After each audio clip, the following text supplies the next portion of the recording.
1640খন যি বিদ্যালয়ত সংযোগ নাই বুলি কোৱা হৈছে ইয়াৰে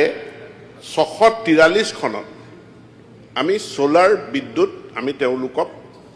সহজলভ্য কৰিছো অৰ্থাৎ সোলাৰ সিস্টেম তাতে আছে 676খন আমাৰ বিদ্যালয় আছে আজিৰ তাৰিখত 676 আৰু হেতু হল 1.53% of total 44,243 স্কুল গতিকে আমি সংখ্যাবিলাক কোতে আমাৰ সৰ্বমুঠ কিমান বিদ্যালয় আছে সেই কথাটো আমি বাৰে বাৰে ক'ব লাগিব যে আমাৰ সৰ্বমুঠ বিদ্যালয়ৰ সংখ্যা 44,243 খন তাৰে 1.53% বিদ্যালয় অৰ্থাৎ 676 খন বিদ্যালয়ত বিদ্যুৎ সংযোগ নাই আৰু ইয়াৰ কাৰণে এই বিদ্যালয় সমূহতো সোলাৰ হোক বা লাইনেৰী হোক বিদ্যুৎ যোগান কৰাৰ কাৰণে এই বছৰ আমি 4 কোটি টকা ইতিমধ্যে বাজেটত ধাৰ্য কৰিছো যাতে 100% স্যাচুৰেশন আমি লাভ কৰিব পাৰো 2024-25 ৰিপৰ্টত আহিছিল যে আমাৰ প্ৰায় 300 বিদ্যালয়ত গাৰ্লছ টয়লেট নাই তৎকালীনভাৱে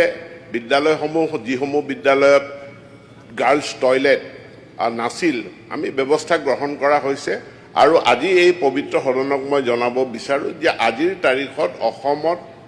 ছোৱালীৰ প্ৰস্ৰাৱগাৰ নথকা টয়লেট নথকা বিদ্যালয়ৰ সংখ্যা হল 0 আমি সকলোখিনি বিদ্যালয়ত গাৰ্লছ টয়লেটৰ ব্যৱস্থা কৰিছো মাত্ৰ 283 খন বিদ্যালয়ত লৰাৰ টয়লেট লৰাৰ প্ৰস্ৰাৱগাৰ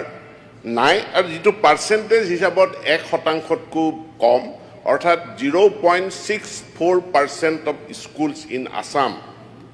they are lacking boys toilet আৰু সেইখিনিও এই বছৰটোৰ ভিতৰত আমি নাইকিয়া কৰাৰ কাৰণে বা তাত আমি টয়লেট নিৰ্মাণ কৰাৰ কাৰণে ব্যৱস্থা গ্ৰহণ কৰিছো কোৱা হৈছে 11,282 খন আমাৰ আপাৰ প্ৰাইমেৰী বিদ্যালয়ত আইসিটি বা কম্পিউটাৰ বা ডিজিটেল ডিভাইচৰ ব্যৱস্থা নাই 11,282 খন বিদ্যালয় আছে আপাৰ প্ৰাইমেৰী পৰা আৰম্ভ কৰি হায়াৰ সেকেন্ডাৰী লৈকে ইয়াৰে প্ৰতিখন বিদ্যালয়ত মিনিমাম একোটা ডিজিটেল ডিভাইচ আমি দিয়াৰ কাৰণে ব্যৱস্থা কৰিছো আমাৰ তিনিটা প্ৰগ্ৰাম চলি আছে এটাটো হল আইসিটি ল্যাব দ্বিতীয়টো হল টেলি এডুকেশনত আমি তেওঁলোক সকলোকে ডিজিটেল ডিভাইচ দিছো ইন্টাৰেক্টিভ ফ্ল্যাট প্যানেল দিছো আৰু আমি গুৱাহাটী ডিফু ধেমাজি শিলচৰ কোকৰাঝাৰ 5টা স্থানত থকা আমাৰ ষ্টুডিঅ'ৰ পৰা লাইভ ক্লাছ আমি তাতে কৰাও ইয়াৰ উপৰি আমাৰ আছে স্মাৰ্ট ক্লাছৰুম আৰু এই ক্ষেত্ৰত ইয়াৰ ভিতৰত যেটো 11,282 তথ্য দিয়া হৈছে তাৰ ভিতৰত কেন্দ্ৰীয় বিদ্যালয় জৱাহৰ নবোদয় বিদ্যালয় ইত্যাদিও সোমাই আছে আমাৰ অসম চৰকাৰৰ বিদ্যালয়ৰ সংখ্যা 10,965 আৰু ইয়াৰে 10,033 খন বিদ্যালয়ত আইদাৰ আইসিটি ল্যাব অৰ টেলি এডুকেশন অৰ স্মাৰ্ট ক্লাছৰুম আমি ইতিমধ্যে প্ৰভাইড কৰিছো গতিকে আমাৰ স্যাচুৰেশন ৰেট হৈছে 91.5% আৰু এই বছৰ আমাৰ এতিয়া বাকি থকা বিদ্যালয়ৰ সংখ্যা মাত্ৰ 936 খন এই 936 খনৰ ভিতৰত এই বছৰৰ বাজেটত 328 খন বিদ্যালয়ত আমি আইসিটি ল্যাব প্ৰদান কৰিম বাকি থাকিব আমাৰ 608 খন এই 608 খন যেটো 1.4% of all government school এই 1.4%টো আমি এই বছৰ মোৰ বাজেটত আছে 328 খন বিদ্যালয় 608 খন বিদ্যালয় বাকি থাকিব মই আজি পবিত্ৰ সদনক জনাও এই 608 খন বিদ্যালয়টো আইসিটি ল্যাব অহা বছৰ আমি তাত প্ৰদান কৰি আমি 100% এটো স্যাচুৰেট কৰিম ইয়াৰ পাছত অধ্যক্ষ মহোদয় মই এটা কথালে আহো এটো হল প্লেগ্ৰাউণ্ড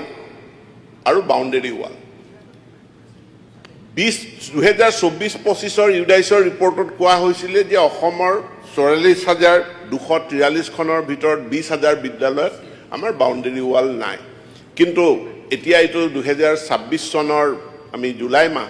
এতিয়ালৈকে আমি প্ৰায় ৩,০০০ বিদ্যালয়ৰ বাউণ্ডেৰী ৱাল আমি নিৰ্মাণ কৰিবলৈ সক্ষম হৈছোঁ। গতিকে ২০,০০০টো ১৭,০০০লৈ নামি আহিছে। আমি সকলোৱে জানো যে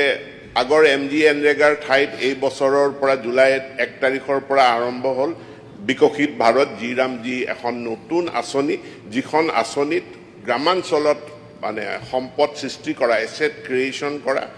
এখন বিশাল আঁচনি লোৱা হৈছে। আৰু এই আঁচনিখনৰ অধীনত আমি কি কি কাম কৰিম বা কৰিব পাৰিম তাক নিৰ্ণয় কৰাৰ কাৰণে আমাৰ প্ৰয়োজনৰ ভিত্তিত তাক নিৰ্ণয় কৰাৰ কাৰণে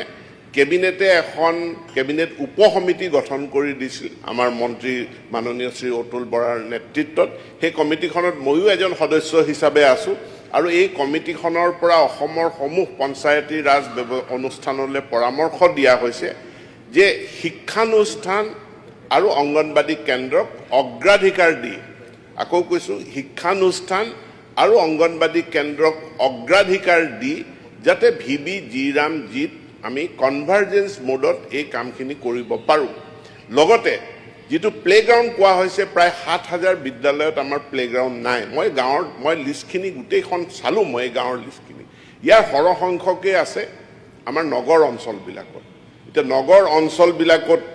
মই নিজে দেখিছোঁ ক'ৰবাত ১.৫ কঠা মাটিত এখন প্ৰাথমিক বিদ্যালয় চলি আছে। এতিয়া ১.৫ কঠা মাটিত প্ৰাথমিক বিদ্যালয় নগৰৰ মাজমজিয়াত চলি আছে। এটা মানুহে কয় এখন ঐতিহ্যমণ্ডিত ৮০ বছৰ পুৰণি বিদ্যালয়, এতিয়া সেই বিদ্যালয়খনৰ প্লেগ্ৰাউণ্ড নাই। তাত এখন প্লেগ্ৰাউণ্ড প্ৰদান কৰাটো আমি অসহায়। কিন্তু যি আমাৰ ৰুৰেল এৰিয়া বা গ্ৰাম্যাঞ্চল আছে, মই এই সদনতে সকলো মাননীয় বিধায়কসকলকো মই অনুৰোধ জনাম যে তেওঁলোকে পঞ্চায়ত প্ৰতিনিধিসকলক যাতে এটা দিক নিৰ্দেশনা দিয়ে, অনুৰোধ জনায় যে VBGত আমি প্ৰতিখন বিদ্যালয়ৰ কাৰণে আমি যাতে খেলপথাৰ বা প্লেগ্ৰাউণ্ড যিবিলাকত নাই সেইখিনি আমি VBGৰ অধীনত যাতে নিৰ্মাণ কৰিব পাৰোঁ। আমাৰ যিমানখিনি পেৰামিটাৰ আছে বিদ্যালয় এখনৰ মান নিৰূপণ কৰাৰ কাৰণে, ইয়াত মাত্ৰ ২টা পেৰামিটাৰত আমি অলপ পিছ পৰি আছোঁ। এটা হ'ল বাউণ্ডেৰী ৱাল, এটা হ'ল প্লেগ্ৰাউণ্ড। আৰু এই বাউণ্ডেৰী ৱাল প্লেগ্ৰাউণ্ড এই অভাৱটো দূৰ কৰাৰ কাৰণে আমাৰ পঞ্চায়তী ৰাজ ব্যৱস্থাই আমাক বহুতখিনি VBGত আমি বহুতখিনি সহায়ক হ'ব বুলি পেলাই মই আশা ৰাখিছোঁ। আৰু তাৰ কাৰণে মাননীয় বিধায়কসকলৰো মই সহায় সহযোগিতা কামনা কৰিছোঁ। পুনৰবাৰ কওঁ যে এনেকুৱা উদ্বেগজনক কোনো নাটনি আমাৰ বিদ্যালয় শিক্ষা ব্যৱস্থাত নাই। মাত্ৰ ৬৭৬খন বিদ্যালয়ত বিদ্যুৎ সংযোগ নাই। পৰীক্ষা কৰি তাত আইদাৰ ছ'লাৰ আমাৰ লাইনৰ পৰা বিদ্যুৎ সংযোগ দিয়া বা ছ'লাৰ ব্যৱস্থা দিয়াৰ কাৰণে আমি ব্যৱস্থা কৰিম। এই বছৰ আমি ৪ কোটি টকাৰ বাজেট ৰাখিছোঁ। অহা বছৰো অনুৰূপ ধৰণে ব্যৱস্থা গ্ৰহণ কৰি সকলো বিদ্যালয়ত বিদ্যুৎ সংযোগ আমি সম্পূৰ্ণ কৰাৰ প্ৰতিশ্ৰুতি মই মাননীয় সদনত জনাইছোঁ।